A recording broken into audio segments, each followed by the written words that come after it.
નમસ્કાર દર્શક મિત્રો, આજે આપણે આ વિડીયોમાં રાંદલ માતા વિશેનો ઇતિહાસ જાણીશું.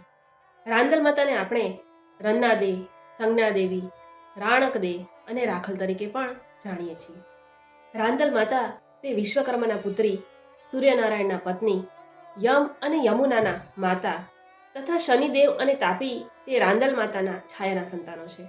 રાંદલ માતાના તેજથી પ્રભાવિત થઈને સૂર્યનારાયણ તેમની સાથે લગ્ન કરવાનો નિર્ણય કરે છે. પરંતુ તેમના માતા અદિતિ દેવી તેમને તેમની આ હઠ ત્યાગ કરવાનો કહે છે. તેઓ કહે છે કે તે તેમની બરોબરી કરી શકે તેવી કોઈ દેવી કન્યા સાથે તેમના લગ્ન કરી આપશે. પરંતુ સૂર્યનારાયણ પોતાની હઠ ઉપર અચળ રહે છે. તેથી સૂર્યનારાયણના માતા અદિતિ દેવી રાંદલ માતાના માતા કંચના પાસે પોતાના પુત્રનો હાથ માંગવા જાય છે.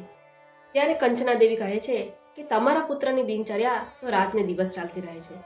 ખબર નહીં મારી પુત્રીને ક્યાં સુધી ભૂખ્યું રહેવું પડે, માટે મારી ઈચ્છા નથી. સૂર્યનારાયણે અદિતિ દેવીની આ વાત સાંભળીને વરુણ દેવની સહાયતાથી કંચના દેવીના નળિયામાંથી તાવડી પાડીને તોડી નાખી. એટલે કંચના દેવી અદિતિ દેવી પાસે તાવડી લેવા ગયા. આથી અદિતિ દેવી બોલ્યા કે જો મારી તાવડીની ઠીકરી તૂટી તો તમારા પુત્રીનો હાથ મારા પુત્રને આપવો પડશે. ત્યારે કંચના દેવીએ વિચાર્યું કે એમ તો કઈ ઠીકરી તૂટતી હશે, એટલે એમણે હા કહી દીધી.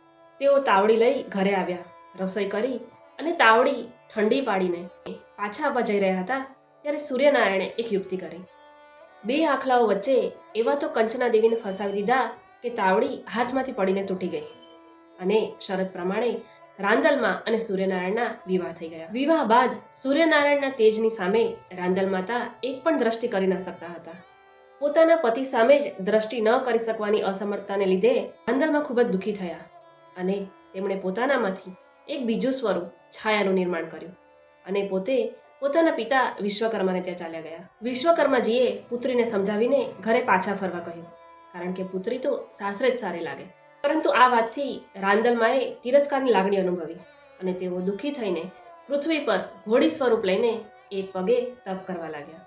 આ બાજુ સૂર્યદેવ અને છાયા, કે જે સૂર્યદેવ તેમને રાંદલમાનું અસલ સ્વરૂપ ગણતા હતા, તેમનાથી તેમને બે સંતાનો થયા, શનિ અને તાપી. એક દિવસ શનિદેવ અને યમ વચ્ચે મતભેદ થયો. આ વાત શનિદેવ પોતાની માં છાયાના કાને નાખે છે, જેના લીધે છાયાદેવી યમને ઠપકો આપે છે અને તેથી યમરાજા પોતાની માતા છાયાને મારવા દોડે છે.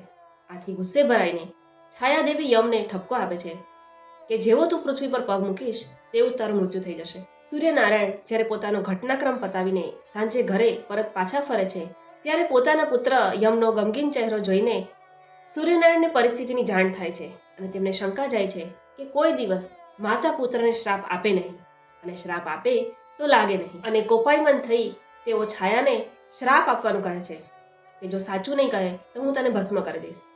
અને છાયાદેવીથી સૂર્યનારાયણને હકીકતની ખબર પડે છે કે રાંદલ માતા એક ઘોડીનું સ્વરૂપ લઈને પૃથ્વી પર તપ કરી રહ્યા છે.